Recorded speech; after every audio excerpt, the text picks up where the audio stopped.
Gaming हो या video editing, जब भी एक नया पीसी बनाने या खरीदने की बात आती है तो एक सवाल हमेशा दिमाग में घूमता है।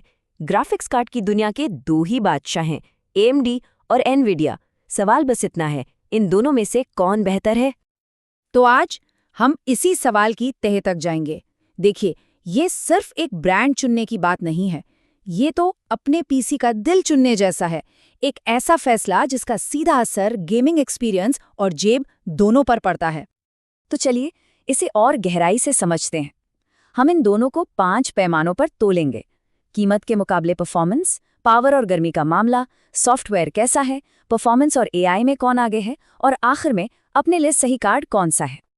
तो चलिए शुरू करते हैं पहले और शायद सबसे जरूरी फैक्टर से, कीमत। मतलब जो पैसा हम खर्च कर रहे हैं उसके बदले में हमें परफॉर्मेंस कितनी मिल रही है। यहीं पर दोनों कंपनियों की सोच में एक बड़ा फर्क दिखता है। AMD आप कह सकते हैं बजट और मिड रेंज का चैंपियन है, जबकि एनवीडिया की पहचान एक प्रीमियम ब्रांड की है और उनके कार्ड्स की कीमत भी थोड़ी ज्यादा होती है। और सच कहूं तो यही AMD की सबसे बड़ी ताकत है। उनका फोकस हमेशा से रहा है कम से कम दाम में सबसे अच्छी परफॉर्मेंस देना। जो लोग बजट में पीसी बना रहे हैं उनके लिए एक बहुत बड़ी बात है। तो पहले राउंड का नतीजा बिल्कुल साफ है। अगर बात सिर्फ पैसे और परफॉर्मेंस पर डॉलर की है तो यहाँ AMD बाजी मार ले जाता है। ठीक है, अब बढ़ते हैं अगले राउंड की तरफ। यहाँ एक सवाल उठता है कि भाई AMD अक्सर सस्ता क्यों होता है? क्या इसकी कोई छिपी हुई कीमत है? इसका जवाब शायद पावर की खपत में मिल सकता है। ये समझना बहुत जरूरी है कि कम कीमत के पीछे ना अक्सर कुछ डिजाइन से जुड़े फैसले होते हैं, और इन फैसलों का सीधा असर इस बात पर पड़ता है कि ग्राफिक्स कार्ड कितनी बिजली खींचेगा। अच्छा, अब जरा इस टेबल पर नजर डालते हैं। यहाँ हम देख रहे हैं TDP यानी थर्मल डिजाइन पावर। देखिए, सीधे सीधे शब्दों में इसका मतलब है कि फुल लोड पर, मतलब जब आप जबरदस्त गेमिंग कर रहे हो तो कार्ड कितनी गर्मी पैदा करता है, और गर्मी का सीधा कनेक्शन है बिजली की खपत से। अब देखिए, एनवीडिया का RTX 4080 करीब 320 वॉट लेता है, वहीं AMD का 7900 XTX पहुंच जाता है 355 वॉट तक। अब ये अंतर भले ही छोटा लगे, पर यकीन मानिए कहानी का एक बहुत बड़ा हिस्सा यही छिपा है। तो इसका नतीजा क्या होता है? सीधी सी बात है, ज्यादा पावर मतलब ज्यादा गर्मी मतलब पंखों का ज्यादा शोर, ऊपर से एक ज्यादा ताकतवर और महंगी पावर सप्लाई भी लगानी पड़ सकती है। और तो और लंबे समय में GPU अपनी परफॉर्मेंस थोड़ी कम कर सकता है खुद को बचाने के लिए। तो इस राउंड का निचोड़ ये है कि एनवीडिया का प्रीमियम डिज़ाइन अक्सर बेहतर कूलिंग, शांत ऑपरेशन और लंबे समय तक एक जैसी परफॉर्मेंस देता है। तो एफिशिएंसी और लॉन्जेविटी के इस राउंड में विजेता है एनवीडिया। देखिए, दुनिया का सबसे अच्छा ग्राफिक्स कार्ड भी किसी काम का नहीं अगर वो आपके बाकी सिस्टम के साथ मिलकर ठीक से काम ही न करे। तो अब देखते हैं कि सॉफ्टवेयर और कंपैटिबिलिटी के मैदान में कौन आगे है। एनवीडिया का नजरिया एक यूनिवर्सल प्लेयर वाला है। उनके ड्राइवर्स किसी भी तरह के हार्डवेयर के साथ बढ़िया काम करने के लिए जाने जाते हैं।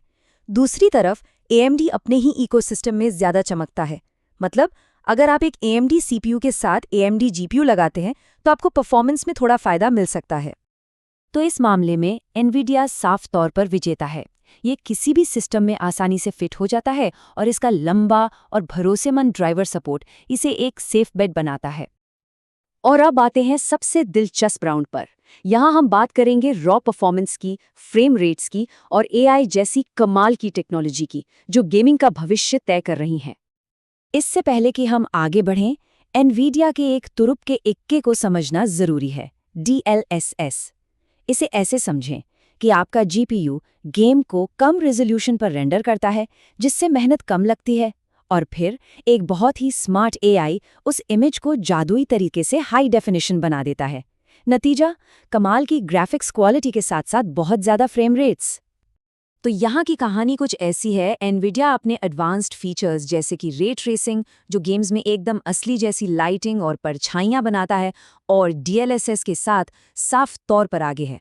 AMD रॉ परफॉर्मेंस में कड़ी टक्कर देता है, इसमें कोई शक नहीं, और उनके पास भी FSR जैसी अपनी अपस्केलिंग टेक्निक है। लेकिन AI और रे ट्रेसिंग के मामले में एनवीडिया ही किंग है। तो परफॉर्मेंस और फीचर्स की इस लड़ाई में विजेता है एनवीडिया।